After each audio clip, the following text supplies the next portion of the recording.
George Lukács, o jovem Hegel e os problemas da sociedade capitalista, capítulo 2, a crise das concepções sociais de Hegel e os começos do seu método dialético 3. 2 fragmentos de folhetos sobre questões atuais na Alemanha. A natureza contraditória desta etapa no desenvolvimento das ideias de Hegel aparece, de modo especialmente nítido, em 2 fragmentos de folhetos escritos entre 1798 e 1799. O primeiro trata dos conflitos constitucionais na terra natal de Hegel, Württemberg, pelo teor de uma carta publicada por Rosenkranz, com resposta de Hegel a um amigo datada de 17 de agosto de 1798. Depreende-se que o texto já estava concluído no primeiro semestre daquele ano. A origem imediata do folheto é o conflito, no fim do século XVIII, entre o duque e os estamentos proprietários de Württemberg. A questão agudizou-se em torno da atitude perante a França. O duque alinhou com a Áustria na intervenção contra a República, enquanto os estamentos declaravam simpatia pelos franceses, tendo tentado governar de modo plenamente absolutista, sem a dieta. O príncipe convocou em 1796 uma nova assembleia para eleger uma comissão de confiança, que imaginava dócil aos seus desígnios. O choque, porém, apenas se intensificou. Choveram panfletos em Württemberg, atacando a velhice aristocrático-feudal da Constituição e submetendo-a à crítica severa. Por vezes chegava-se a exigir representação popular eleita por toda a população. O texto de Hegel surge nesse contexto. Os fragmentos preservados evidenciam as oscilações de sua posição diante dos problemas candentes do momento. Hegel, é claro, não capitula ante a ordem feudal absolutista alemã, não lhes faz concessões. Ao contrário, quando fala em termos filosóficos e gerais, sua crítica é aguda e resoluta. Não há, aí, mudança política substancial face às posições anteriores. Mas ao tentar intervir diretamente na realidade alemã, ele revela insegurança, tateia, e face a seus próprios pressupostos, é surpreendentemente comedido. A crítica cortante deságua em propostas de reforma bastante inofensivas, como apontou Ayn 2. A hesitação aparece já nas mudanças do título. Primeiro, chamava-se que os magistrados de Württemberg devem ser eleitos pelo povo. Depois, povo cede lugar a cidadãos. O título final, sobre as relações internas em Württemberg, especialmente sobre a constituição dos magistrados. O panfleto foi, de início, dedicado ao povo de Württemberg, dedicatória posteriormente suprimida. 3. Não podemos saber até que ponto tais alterações decorreram de exigências da censura, de flutuações do próprio Hegel, ou de mudanças no texto, de que restaram só fragmentos. O ponto de partida político é, em muitos aspectos, afim às posições republicanas do período de Berna e às observações ao folheto de Carte. Nos trechos publicados por Ayn, o absolutismo recebe avaliações límpidas e contundentes. Hegel diz que ele faz de um só homem o centro de tudo, alguém que reúne em si, ex-providentia maiorum, todos os poderes, sem dar garantia de que reconhecerá e respeitará os direitos humanos. Daí decorre a conclusão: todo o sistema representativo de Württemberg é falho e precisa ser completamente reestruturado. 4. A crítica se âncora na exigência de justiça e direitos humanos. A justiça é o único critério, e a coragem capaz de assegurar o triunfo da justiça é a única força que, com dignidade e serenidade, pode pôr termo ao precário e criar um estado de sólida confiança. 5. Só o ímpeto de justiça, a aspiração ao universal, escreve Hegel, supera a mesquinharia, o particularismo de interesses, o filistinismo. Nas páginas introdutórias, Hegel descreve o crescer do desejo de atualizar as instituições de Württemberg e a indestrutibilidade desse impulso, que só aumenta quando retardado. Não é uma excitação casual, susceptível de amainar. Pode-se chamá-la febre, paroxismo, mas esse paroxismo acaba ou na morte do paciente, ou na purificação da matéria. Ele exprime os esforços de outra autoridade de saúde para expulsar a doença. 6. Para Hegel, as ordens de Württemberg, como existem, apodreceram, exigem reforma profunda. Ele ironiza os que de boca admitem a necessidade de reforma, mas, por egoísmo de classe, resistem a toda medida concreta. Muitas vezes, há por trás do ardor pelo bem comum, uma ressalva, desde que corresponda aos nossos interesses. Tal disposição para apoiar qualquer transformação esvai-se no instante em que se lhes faz uma exigência. E arremata, satírico, se a mudança é inevitável, que se realize. Esta verdade trivial precisa ser dita, pois o medo da ação iminente enfraquece a disposição à coragem e enche de pavor os espíritos. Gente assim que proclama a necessidade de mudança, mas na hora decisiva fraqueja e antes quer guardar o que é seu. Lembra, o esbanjador que, tendo de reduzir despesas, acha sempre impossível renunciar a qualquer hábito, não quer restringir-se em nada e acaba perdendo tudo, o necessário e o dispensável. 7. Qual a raiz da fragilidade interna em Württemberg? A resposta é simples: instituições envelhecidas, social e politicamente obsoletas, já não correspondem ao espírito e às necessidades do presente. É o ponto de vista progressista típico diante do absolutismo feudal alemão. Importa sublinhar essas observações, pois marcam avanço na visão histórico-filosófica de Hegel. Na defesa ideológica do progresso social, ele recorre, pela primeira vez, à ideia de desenvolvimento histórico. Em Berna, a restauração das repúblicas antigas, numa era de decadência gerada pela positividade cristã e pela desigualdade, surgia como catástrofe a moda de Cuvier. Agora Hegel começa a ver, ainda que de forma geral e abstrata, a força motriz do progresso no próprio desenvolvimento social. Com isso, passa a considerar as instituições políticas e sociais com maior concretude histórica. Uma instituição não é, em si, boa ou má, como lhe parecerá em Berna. No curso da história, algo justo pode degenerar em forma falsa, que entrava o progresso e se torna reacionária. Ele justifica a caducidade da ordem de Württemberg nestes termos: quão cegos os que julgam preservar instituições e constituições cujo espírito de vida se foi. Leis que já não se conformam às necessidades e aos hábitos do povo, formas pelas quais ninguém mais se interessa, e para as quais nem razão nem sentimento têm força bastante para que sigam atando a comunidade. 8. Vemos aqui como ganham corpo as vias complexas e sinuosas, rumo a uma nova compreensão da positividade, confronte com seção anterior. A rigidez primeira cedeu, antinomias ossificadas abrem brechas a abordagens dialéticas. O que Hegel chamara de unidade legítima e ilegítima começa a ganhar carne histórica. O positivo passa a ser aquilo de que o espírito se retirou. Ele já não pergunta o que é positivo, indaga como uma instituição se torna positiva. Ao final do período de Frankfurt, esse movimento aprofunda-se e se torna a base metodológica de toda a filosofia posterior da história de Hegel. Até que ponto, no momento em que rascunham folhetos sobre Württemberg, ele já ligara claramente essa fórmula ao problema geral da positividade é difícil dizer. Pelos restos do texto, as breves citações que Ayn aduz sugerem a conexão, mas, salvo poucas palavras, Ayn reconta o texto em exposição abreviada, restando apenas indícios. Ele escreve, com palavras adequadas, Hegel caracteriza e condena a burocracia, que perdeu todo o sentido do direito humano natural, e tentando ir além, hesita entre o serviço e a consciência, voltando o olhar, a todo momento, para os fundamentos históricos do positivo. 9. Vê-se que a relação entre positividade e atraso histórico da ordem de Württemberg estava no panfleto. Quão consciente e filosoficamente nítido era o vínculo, porém, não se decide com os fragmentos. A nota de Ayn revela outro lado, prático e político importante: a crítica à burocracia absolutista de Württemberg. Em fragmento diverso, Hegel investe também contra o absolutismo do Estado anão, cujo aparelho burocrático se sobrepõe aos poderes territoriais. Assim, os funcionários tomaram o comitê, e com ele, toda a população do país. 10.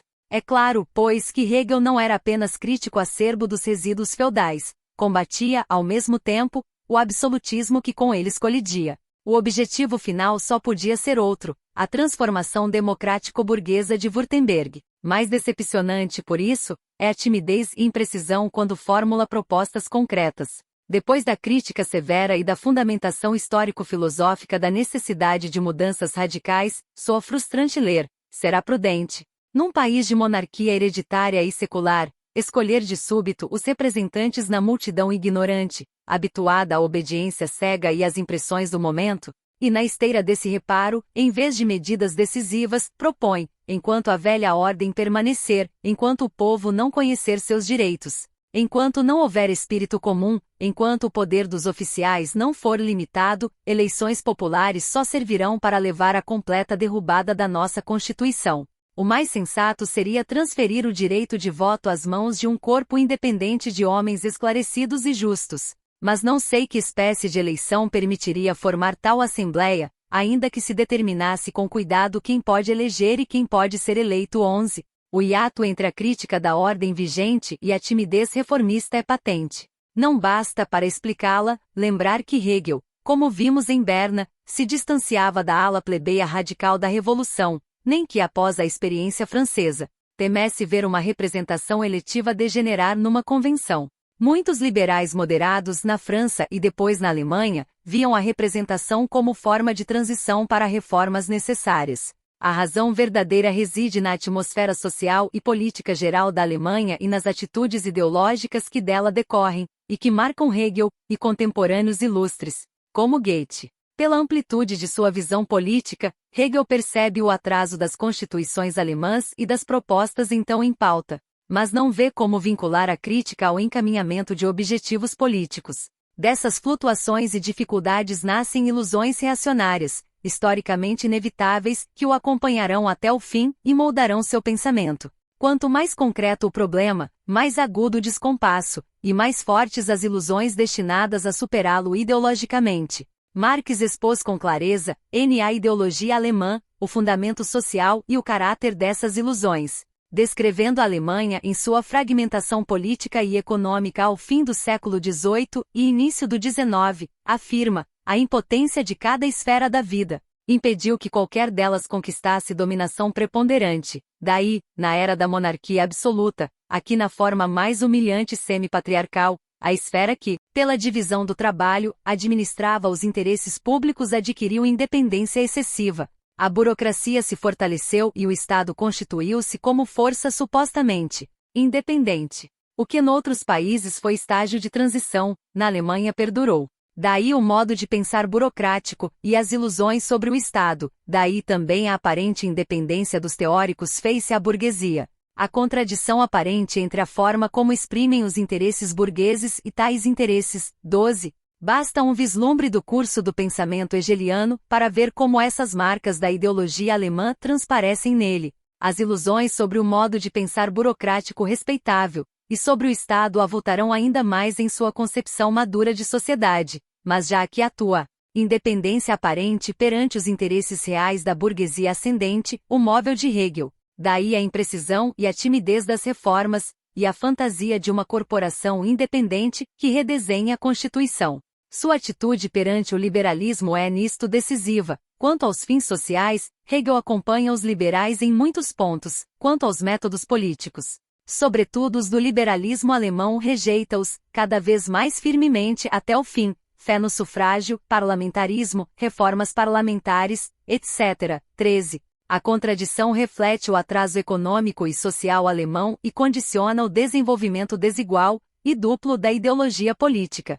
Ambas as correntes são atravessadas por sentimentos pequeno-burgueses e por um utopismo vago. Os liberais formulam suas reivindicações de modo dogmático, sem considerar seriamente a correlação real de forças. Falamos dos ideólogos liberais, não de democratas revolucionários como Georg Forster. Hegel, como Goethe, percebe a tolice do liberalismo alemão e não partilha suas ilusões. Mas essa crítica, muitas vezes justa, mistura-se às ilusões que mais tarde o levarão a posições abertamente reacionárias em questões pontuais. As limitações de ambas as posturas refletem a miséria alemã. A estreiteza mesquinha da vida social pesou até sobre os maiores ideólogos. Apenas às vésperas da Revolução de Julho, e sobretudo, depois, com o emergir de um movimento democrático, começa a superação real dessa estupidez. Boucher, Heine. E lembre-se a luta do jovem Marx contra os jovens hegelianos radicais para ver quão fundo enraizada estava essa ideologia limitada.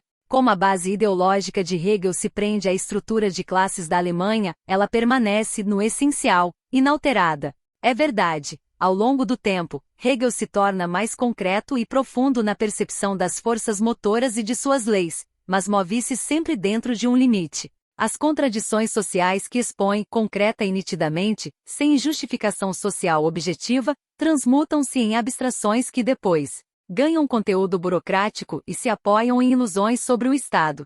Hegel jamais extrai plenamente essa universalidade abstrata das condições reais, ainda que tente mostrar a conexão dialética entre a particularidade dos interesses privados e seu resultado social. Partindo de posição idealista e de uma base de classe que se imagina independente das condições sociais, como se do alto transforma essas condições em universalidade abstrata. A contradição central do seu conceito social e filosófico aparece aqui, ainda de modo implícito. Veremos adiante que tanto o conteúdo político quanto os elos metodológicos variam, mas essa contradição básica perpassa todo o seu pensar. Sabemos que o panfleto sobre Württemberg não foi publicado. Uma explicação célebre está numa carta, divulgada por Rosenkranz, de um amigo de Hegel em Stuttgart. O autor julga que, nas circunstâncias, publicar não ajudaria, prejudicaria.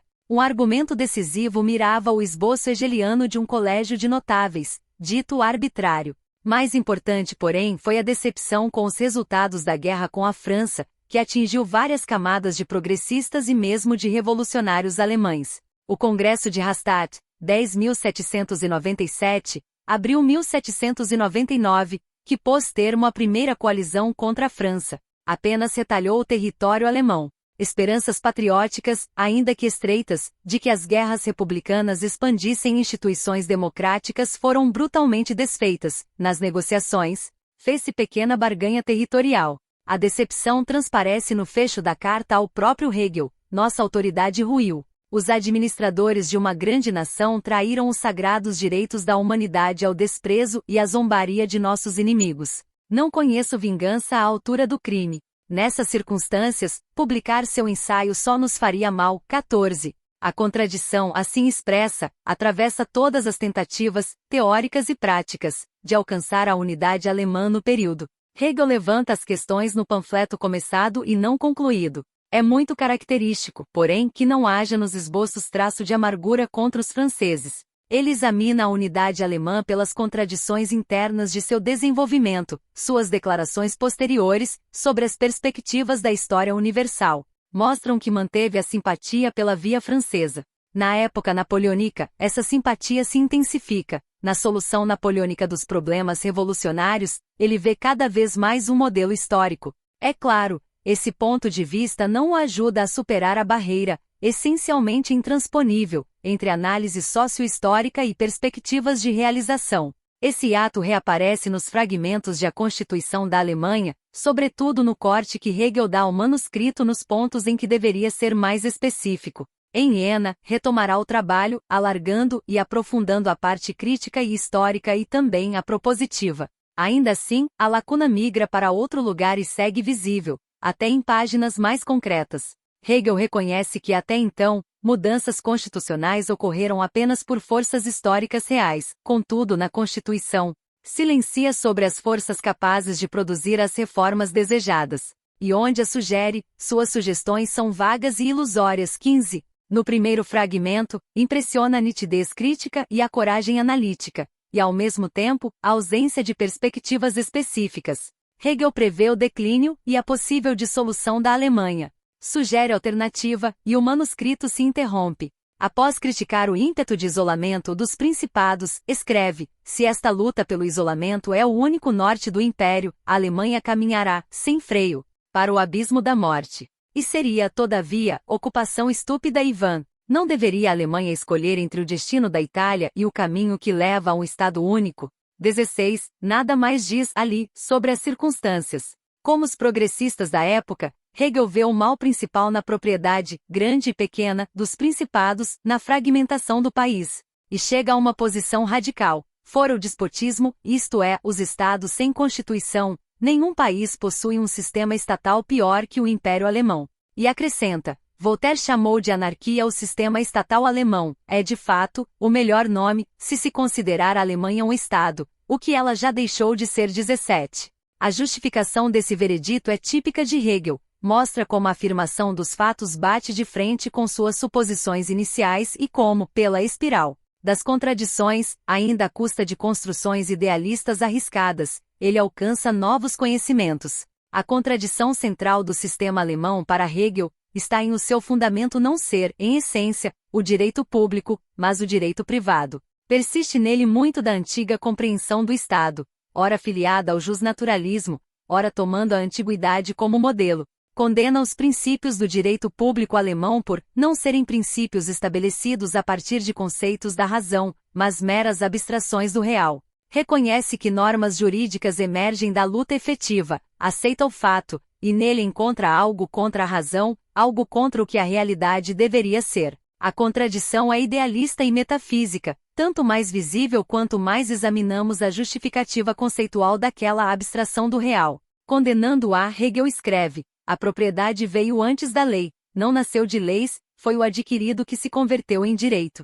Visto de perto, sua luta contra a natureza privatista do direito imperial exprime que na Alemanha, o feudalismo venceu as lutas públicas travadas entre a Idade Média e a modernidade. O Estado apenas confirmou o que já estava rechaçado. Na Alemanha, cada membro do corpo político tem poder no Estado 18. Em suma, é na vitória dos princípios feudais que Hegel vê a razão de a Alemanha deixar de ser Estado, e de o direito público fundado no privado tender a autonomizar-se do Estado e do todo nacional, produzindo um caos de pretensões. É certo que, diferentemente do que fará mais tarde, ele vê o direito não como resultado, mas como princípio supremo das relações sociais estatais. Ainda assim, dentro desse ângulo idealista, oferece quadro claro e satírico da Alemanha em que cada parte se arroga o direito de falar, em nome de todos, sobre guerra e paz. 19.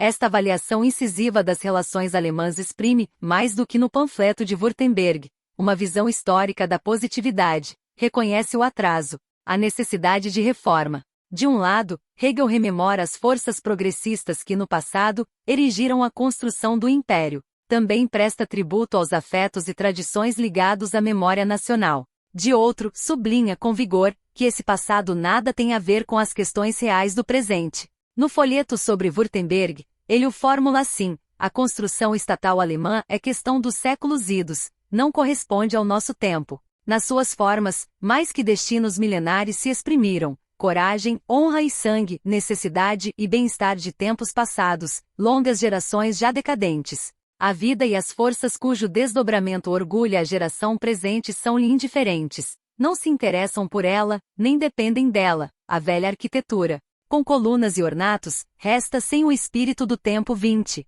Não aparece a palavra positividade, mas é patente que aqui se desenvolve historicamente a ideia. Especialmente importante nesse desenvolvimento é o estudo da lenda da liberdade alemã. Pela primeira vez, Hegel tenta esboçar um estágio social pré-estatal, o que depois chamará de Idade dos Heróis. O conceito será decisivo, sobretudo, para o entendimento do pré-estado na antiguidade.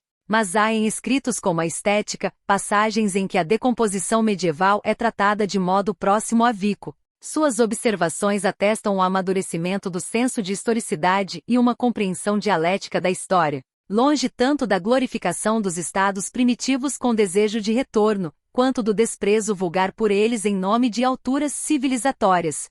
Hegel pinta um quadro vivo da era da liberdade alemã.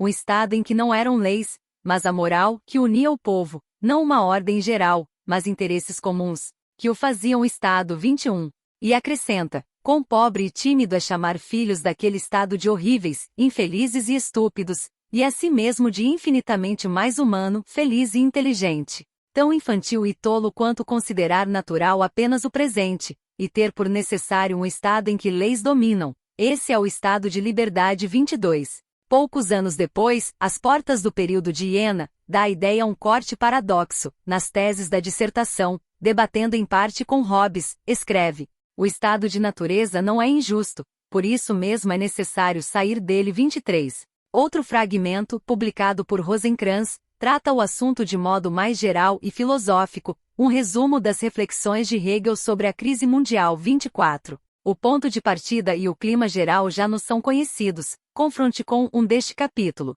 Após descrever a crise do indivíduo, passa ao estado universal do mundo. Todos os fenômenos do tempo testemunham que a paz com a vida anterior se perdeu, autolimitação, domínio ordenado sobre a própria propriedade, contemplação e autogozo, no mundinho humilde e reconciliado, restrição que, entretanto, é autodestruição e ascensão mental ao céu.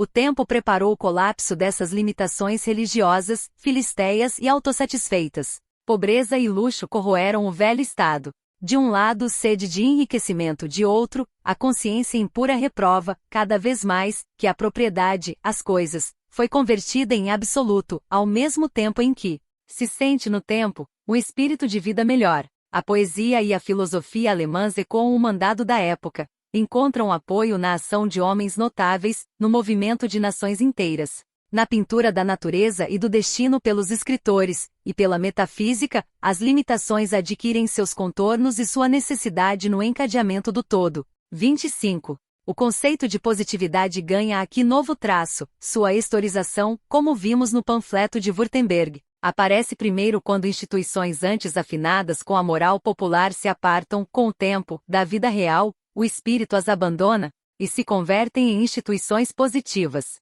Agora Hegel acrescenta, nessa vida velha, congelada e positiva, desperta um novo espírito. A oposição viva entre velho e novo converte o historicamente obsoleto em positivo. Como imagina Hegel a mudança nas relações instáveis do Império? Ele delineia perspectivas, e fala curiosamente, de modo mais radical e concreto do que noutros trechos. Uma vida limitada só pode tornar-se objeto de ataque hostil de uma vida melhor se esta também se fizer força. Como particular oposto ao particular, só a natureza, em sua vida real, encarna o ataque, ou a refutação, da vida ruim. 26. Aqui, Hegel já enxerga o desenvolvimento social como confronto de forças, particular contra particular, longe das ilusões liberais do poder esmagador da ideia. Ao mesmo tempo, como os ideólogos burgueses revolucionários, especifica a luta contra a velha vida positiva, o domínio dessa vida. Não assenta no poder do particular sobre o particular, mas na universalidade, a verdade, o direito, de que se reveste deve ser-lhe retirada e transferida a parte da vida que a reclama. A positividade do existente. 27. Essas posições, ditas em linguagem altamente abstrata, traduzem, em termos filosóficos, a polêmica revolucionária burguesa com a sociedade feudal. Desmascaram as pretensões das classes dominantes a representantes do interesse geral como sendo as de uma minoria que persegue o particular, e inversamente, veem nas reivindicações do terceiro estado menos o interesse de uma classe diante de outras do que a expressão do interesse comum de toda a sociedade. Quando Hegel alterna particular e universal, quando denuncia de um lado a falsa universalidade feudal absolutista como pretensão inadequada de poucos e de outro, vê a verdadeira universalidade nas exigências específicas da burguesia. Ele apenas formula, filosoficamente, o que em termos políticos claros e concretos, sem pretensão filosófica, já circulava no jornalismo progressista às vésperas e durante a Revolução Francesa. É característico de seu desenvolvimento que a dialética do universal e do particular apareça primeiro em sua obra, não em problemas filosóficos puros, mas como tentativa de esclarecer a dialética histórica real da destruição da sociedade feudal pela burguesia. Outras passagens reforçam o vínculo entre forma filosófica e perspectiva histórico-social. No Império Alemão, escreve, a universalidade detentora do poder desapareceu enquanto fonte de todos os direitos, pois essa universalidade existe agora apenas como pensamento, não como realidade. 28. Há aqui, ao mesmo tempo, uma descrição política nítida, a universalidade rebaixada à particularidade, e uma ponte para os fragmentos publicados por Noll, onde Hegel buscava uma nova compreensão da positividade. Lá mostramos, ele distingue o positivo e o não positivo como formas de unidade. No positivo, a unidade é ideia, ou pensamento. No não positivo, é ser. Recorde-se ainda, Hegel começou a distinguir estágios do ser então, ao mais alto grau de abstração. No futuro, os problemas ganham corpo. A determinação do grau de realidade ou irrealidade vincula-se à questão histórica da morte das formações sociais antigas e do nascimento de novas. Aproximamo-nos, assim, da dialética hegeliana do desenvolvimento social, que Engels resumiu, à medida que o desenvolvimento avança. Tudo que antes era válido se torna inválido, perde sua necessidade, seu direito de existir, sua razoabilidade. A realidade caduca é tomada por uma realidade nova e viável. 29. É claro, Hegel está ainda longe da análise historicamente específica que alcançará na filosofia da história. Quisemos apenas mostrar que, nesses fragmentos, ele dá o primeiro passo rumo à metodologia de sua compreensão do processo histórico, e que o texto, de novo, Se interrompe no ponto em que as premissas ousadas e progressistas pediam conclusões políticas concretas.